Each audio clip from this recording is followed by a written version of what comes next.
সম্মানিত দর্শক, আসসালামু আলাইকুম। শেখ হাসিনা দেশে ফিরছেন এবং সহসায় ফিরছেন, ট্রাম্পের হাত ধরে ফিরছেন। শেখ হাসিনার এই ভিডিও বার্তা প্রচার হচ্ছে সামাজিক যোগাযোগ মাধ্যম থেকে শুরু করে ইউটিউব খুললেই কিন্তু এই ধরনের নিউজ আমরা দেখে থাকি, আমাদের চোখে পড়ে থাকে। বাস্তবতা হলো, আদৌ শেখ হাসিনা ফিরছেন? ফিরলে কবে নাগাদ তিনি ফিরতে পারবেন এবং ফেরার ক্ষেত্রে কি কি বাধা তার রয়েছে এবং এই খবরের বাস্তবতা কতটুকু, আজকে এই নিয়ে একটু আলোচনা করব। এখন কথা হলো, 1975 সালে যখন সপরিবারে বঙ্গবন্ধুকে হত্যা করা হয়েছিল, তখন শেখ হাসিনা এবং শেখ রেহানা দেশে ছিলেন না। ভাগ্যক্রমে তারা বেঁচে গিয়েছিলেন। আর সেই সময় শেখ মুজিবকে হত্যা করার পর এমন একটা পরিস্থিতি হয়েছিল যে এই দেশে তার অসংখ্য নেতাকর্মী থাকলেও কেউ কিন্তু টু শব্দ করতে পারেননি। এবং এটাই আসলে বাস্তবতা যে যে কোনো একটা বিপ্লবোত্তর পরবর্তী সময়ে অপরপক্ষের লোকজন চুপসে যায়, সেটা ডরে হোক, ভয়ে হোক, বা ওই পরিস্থিতি কথা বলার মতো কোনো স্কোপ থাকে না। তো শেখ মুজিবকে হত্যা করা হয়েছিল। তিনি বঙ্গবন্ধু জাতির জনক, তার যে অসংখ্য গুণাবলী ছিল সেটা অবশ্যই আমরা স্বীকার করে নেব, আর কিছু যে দোষ ছিল না সেটাও আমি বলবো না।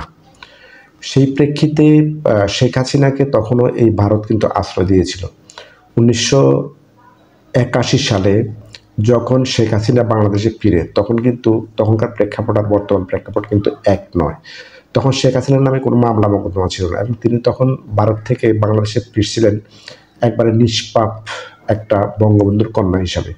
কারণ ওই সময়ে তিনি কোনো রাজনীতি সক্রিয় ছিল না, ক্ষমতায় ছিল না, তার নামে কোনো মামলা হামলা ছিল না।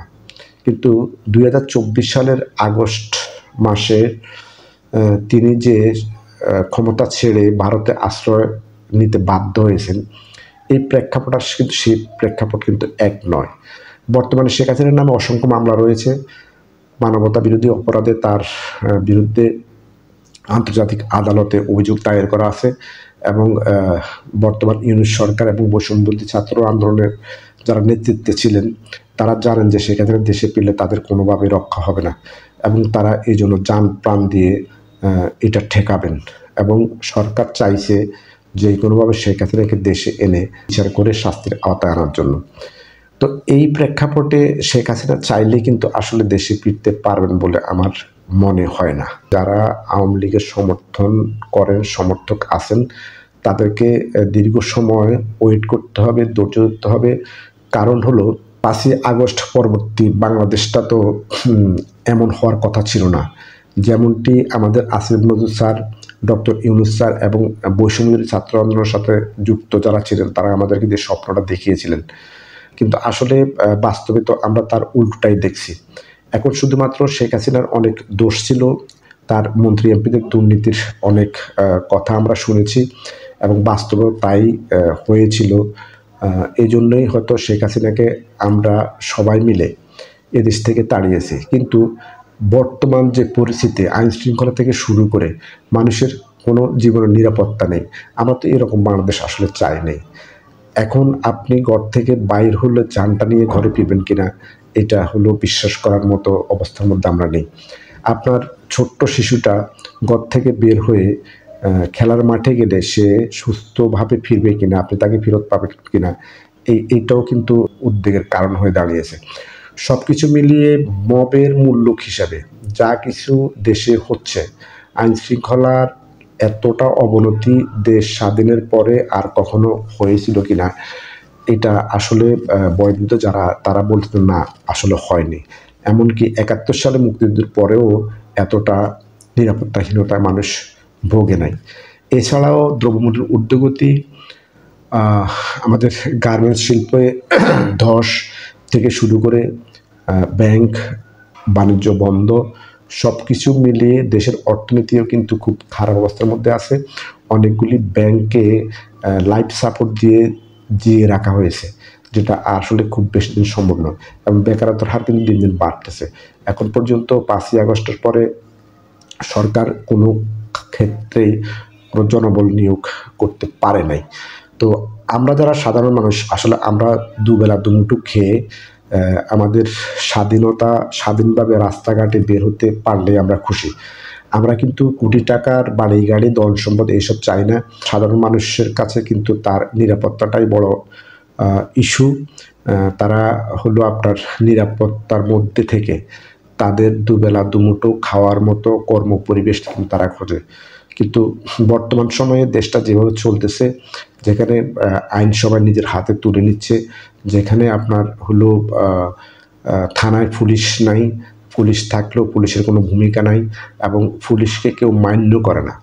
এই অবস্থা যদি আর বেশি দিন চলতে থাকে এবং ইতিমধ্যে যে আপনার ছাত্ররা আমাদেরকে স্বপ্ন দেখিয়েছিল নতুন দেশের, নতুন বাংলাদেশের, তারা আবার রাজনৈতিক দল খুলে বসেছে, তারা কোটি টাকার বাজেট নিয়ে ইফতারি করাচ্ছে, তারাও কিন্তু আসলে টাকার ধান্দার মধ্যে কিন্তু চলে গেছে এবং এখন তারা চাচ্ছে যে দেশে নির্বাচনটা যতটা বিলম্বিত করা যায়। এবং এদের সাথে কিন্তু অনেকেই বলেন যে ইউনূস সরকারের একটা যোগসাজশ আছে এবং ইউনূস সরকারের তত্ত্বাবধানে কিন্তু তারা কিন্তু একটা রাজনৈতিক একটা দল খুলেছে, যাতে করে সরকার একটা শক্তি পায় এবং নির্বাচনকে পিছানোর জন্য। কিন্তু আপনারা জানেন যে বিএনপি দীর্ঘ সময় পর্যন্ত নির্বাচনের জন্য ক্ষমতার পথ পরিবর্তনের জন্য এবং ক্ষমতায় যাওয়ার জন্য তারা দীর্ঘ সময় আন্দোলন করে আসছে। তারা কিন্তু আসলে আর একদিনও কিন্তু বিলম্বিত হোক এটা চাইছে না। তারা চাচ্ছে যে এখনই নির্বাচনটা দিয়ে দেওয়া হোক। কিন্তু দিন যত যাচ্ছে তত বিএনপির মধ্যে যে অস্থিরতা এবং বিএনপির মধ্যে যে খারাপ লোকের সংখ্যা আছে, সেটা কিন্তু ছাড়িয়ে যাচ্ছে এবং দৃশ্যমান হচ্ছে। বিভিন্ন জায়গায় চাঁদাবাজি, লুণ্ঠন, লুটতরাজের সাথে বিএনপি অলরেডি জড়িয়ে পড়ছে। আর বৈষম্য বিরোধী ছাত্র আন্দোলনের নেতা যারা নতুন করে জাতীয় নাগরিক পার্টি সৃষ্টি করেছেন, তাদের সাথে জামায়াতের একটা লিঙ্ক আছে।